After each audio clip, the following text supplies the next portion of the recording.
Hey folks, in this video I'm going to talk to you about why I think it's time for me to finally break up with Lightroom. I'm sick of putting up with all of the things that I find frustrating about it and being kind of lazy and not doing the legwork to get the best results possible.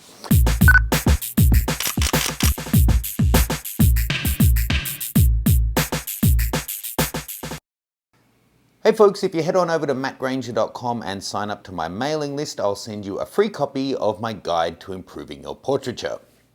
So, rewinding, at the start of the year, I finally got a trial version of Capture One Pro, downloaded the free trial, tried it out, liked the results I was getting, so I got the full version. Then, fast forward, I've been tinkering with it here and there, and finally got to the point where I'm just sick of Lightroom. It's so slow to start up, to import, to render previews, to do the actual adjustments. I just don't think it's that good, and that I feel like I've been putting up with a lot of things that annoy me about it for so long. Long story short, my previous trips, recent one to Bhutan, I used nothing but Capture One, and the results are better. And at the end of the day, that's enough for me to learn the new system. Now, the image management side of things, it has all of that. It just does it slightly differently, but it's no more difficult and it's just as powerful. But it's much faster. The color management is so much more sophisticated. It's got way more advanced editing tools built into it, and just the results are better. So that's enough, right? The couple of things straight off the bat. Unlike Lightroom that uses Camera Raw, which is the one raw processor for all your shots, Capture One has color profiles for every different camera. There's like 500 and something different cameras supported. So I've been using the X1D, the Leica M10, and my Nikon D850s, and a bunch of different Sony cameras throughout this year, pretty regularly. And all of them, the colors that I get off the files as soon as I open it are just better. And the final images I'm processing out of it, I like them a lot better too. And it gives you a lot more fine control. So that's kind of all it is for me. That's enough for me to make the effort to finally move to a better result software. So I thought I would take you through and show you a couple of different things here. So here are a couple of images I chose out to take a look at. Now, I do a lot of portraiture, so I'm going to look specifically at that. One of the things I like about this, and I've used just about every software on the market, sometimes things are so simplified and easy to use, it's almost gimmicky, and the results can look a bit hipstery or a little bit just, makes everything look a little bit Barbie dollish. I find that the tools in this are really powerful, but the results I get, I don't know what to say, I just like them, and it's professional, and it gives you so much fine control, but it's not that difficult to get started. I think, I'm just scratching the surface with this software. I don't think I am an expert in it yet, but I wanted to show you what I've been liking so far. So, because it has a different a raw color profile for each camera, it knows the camera and lens you're using, and the results you get are a lot more true to what you're expecting, even on the back of the camera. Even stuff like grass rather than portraiture. Now, that one and these couple of Tina, straight out of camera, I already really like how it's looking. And it's different to how it looks when I open it in Lightroom. So let's actually load up old Lightroom here and take a look at the same files there. Now, as is its way, we'll just give it time to actually load up. Spinning wheel, spinning wheel.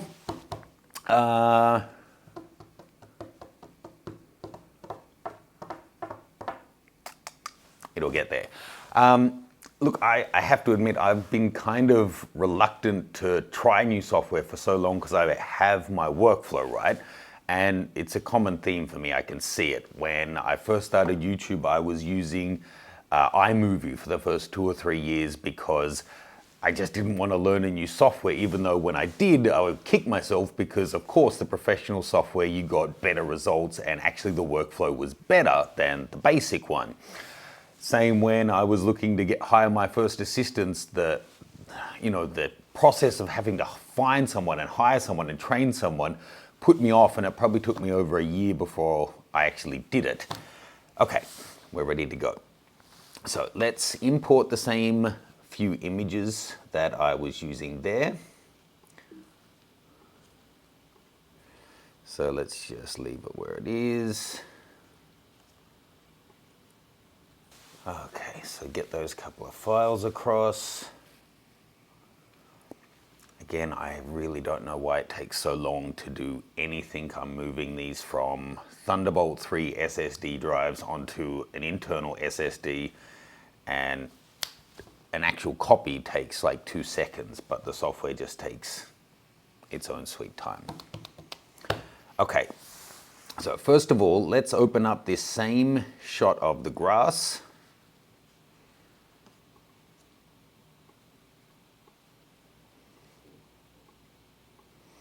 Now, can you see the difference in what I'm getting there? That's not showing me a JPEG preview. That's the Lightroom on the right and the Capture One on the left. But going in on it,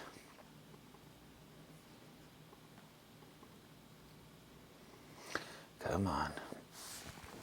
You can see the difference in the colors and the clarity I'm getting from the Capture One version.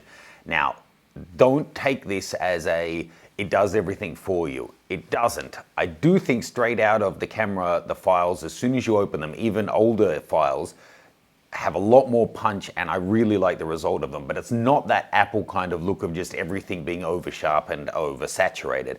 And the software is way more customizable, so you can go as deep into it as you want. Like I said, I'm only scratching the surface.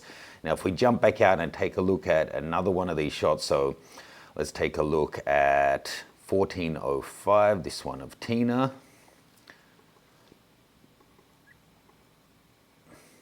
And again, looking at them, that's exactly the same file, and of course Lightroom's still taking its time to load. Exactly the same file, but you can see how the different shots are actually looking. So let's go in on her left eye on each of those. Oh, come on. You can see how much nicer the skin colors look. A common criticism of, some Sony cameras and Nikon cameras is that the skin tones don't look as nice as they do as, say, something from a Hasselblad or something from Canon. But you can see the way that this is processing the files, knowing what camera it was taken with, we're just getting a nicer result straight out of camera. So let me close Lightroom and show you a couple of little things that I like about this. So, first of all, it has layers, and really powerful layers that you can work with in the software. In my mind, to simplify it into comparing it straight to Lightroom and the Adobe software, it's got, for when I was using Lightroom, I would do that for 90% of my work, and when I wanted to do more complex stuff, I'd go to Photoshop, which is cumbersome and fiddly, but a lot more powerful.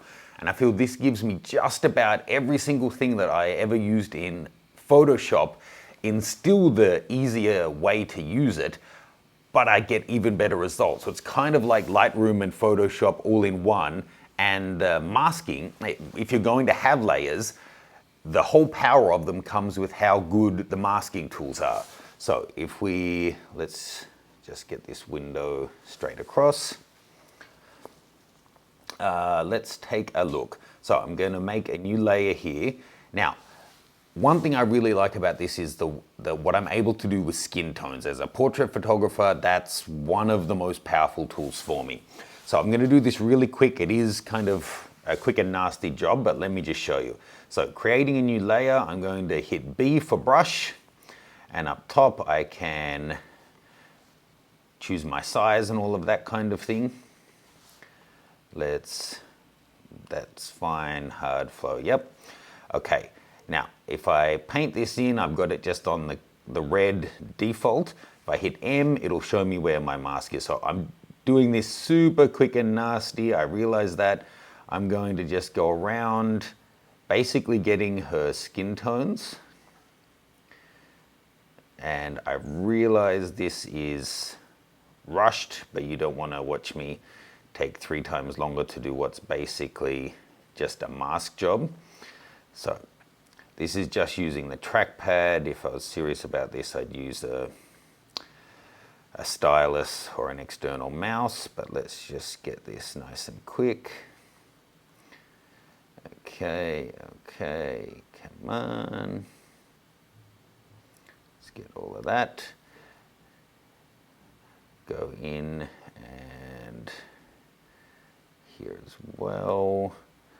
Let's get that arm. Okay, now, let's get around this side of the face as well. Okay, so super rough. Now, let's right-click the layer and say Fill Mask. So, it didn't get that top out as I wanted, so if I hit E, that will remove the mask. So I'm just going to go through now and quickly take out the top.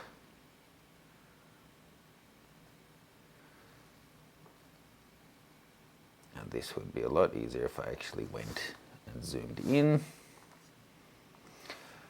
Okay, let's increase the size of this just to get the top out.